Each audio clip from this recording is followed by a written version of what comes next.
Guys, ini Raka. Dia kelas 2 SMA. Sekilas, dia kelihatan seperti pelajar SMA biasa.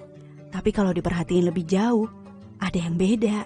Wajahnya kuyuh dan sering kelihatan murung. Pandangan matanya kosong, kayak orang lagi bengong. Terus, emosinya juga bisa naik turun gak jelas.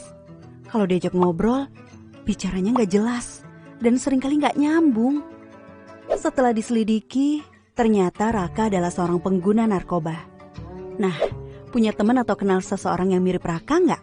Atau pernah kebayang nggak kalau Raka itu kita sendiri?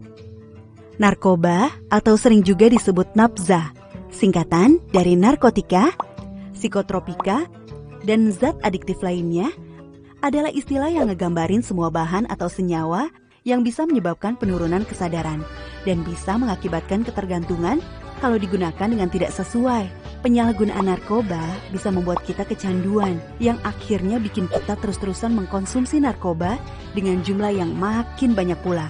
Dampak kecanduan narkoba bakal dirasakan oleh otak kita, terutama otak bagian depan yang fungsinya mengatur gerakan, ucapan, perilaku, memori, emosi, dan kepribadian kita.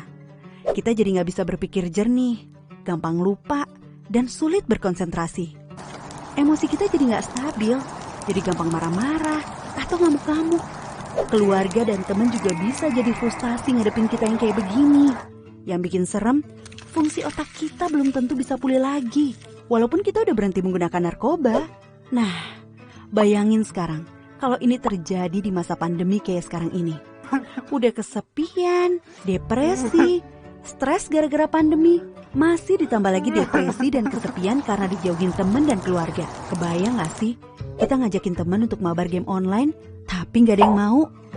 Bukan karena kita jago mainnya, tapi karena takut pas lagi asik main, kita tiba-tiba ngegas gak jelas cuma gara-gara hal sepele. Males kan?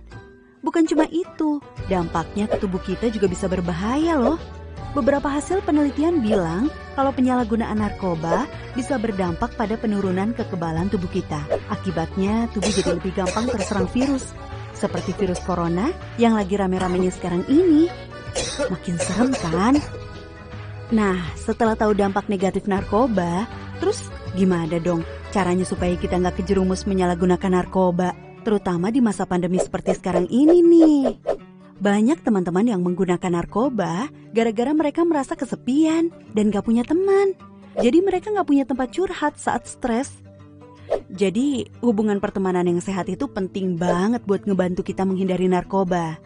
Nah, di masa pandemi kayak sekarang ini, gimana kita bisa tetap menjaga hubungan dengan teman-teman kita padahal ketemu aja sulit? Ya banyak caranya. Misalkan, begitu selesai sekolah online, jangan cabut dulu, tapi sempetin ngobrol sebentar sama teman-teman. Atau bisa juga ngajak teman-teman untuk main game online bareng sekelarnya bikin PR atau tugas. Mabarnya yang sehat juga ya, misalnya dibatesin cuma maksimal 2 jam setiap hari, supaya otak kita juga bisa beristirahat nggak ngeliatin gadget melulu. Tapi selain teman-teman sekolah, jangan lupa kita masih punya teman yang jaraknya nggak jauh dan bisa kita ajak ngobrol kapan aja, yaitu keluarga kita sendiri. Ingat, masa pandemi ini bisa bikin stres siapa aja, termasuk kakak, adik, atau orang tua kita. Nah, daripada stres sendiri-sendiri, kenapa nggak sekali-sekali kita ngobrol sama mereka sambil sekalian curhat, ya kan? Kadang-kadang ngobrolin masalah yang selama ini kita pendam sendiri dengan keluarga bisa bikin perasaan kita jadi lebih lega dan meringankan beban pikiran kita juga.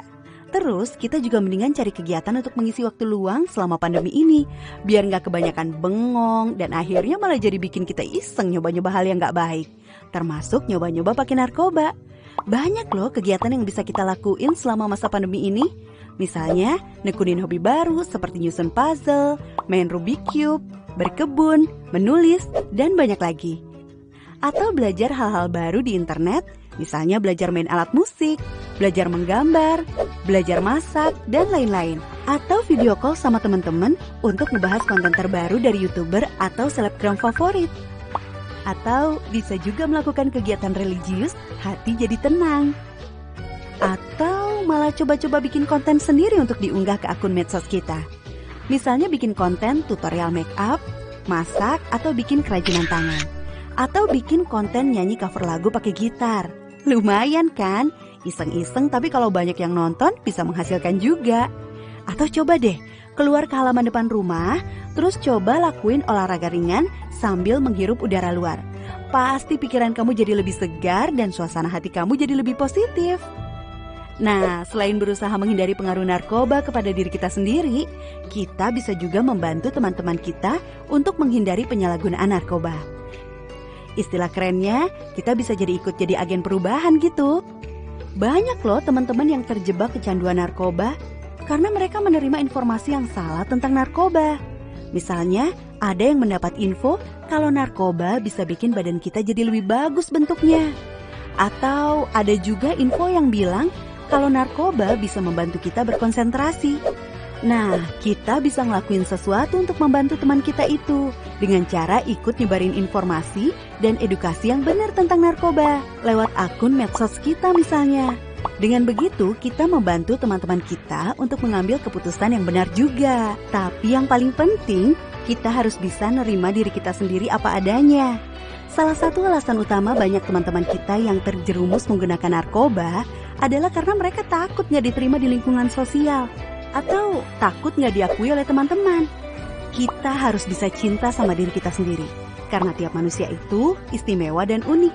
Dan kita nggak perlu penilaian orang lain untuk tahu seberapa istimewanya kita. Kita bisa jadi keren tanpa harus selalu ikut-ikutan orang lain kok. Jangan takut untuk bilang enggak sama teman-teman kita yang nawarin untuk pakai narkoba. Dan gak usah takut kehilangan teman gara-gara itu. Teman yang baik pasti akan ngedukung kita ngelakuin sesuatu yang baik juga. Percaya deh, yang bikin hidup jadi seru dan menyenangkan itu adalah sikap kita terhadap diri kita sendiri, bukan orang lain. Sikap kita yang menghargai diri sendiri sambil terus menjaga hubungan yang sehat dengan keluarga, teman-teman, dan orang-orang lain di sekitar kita.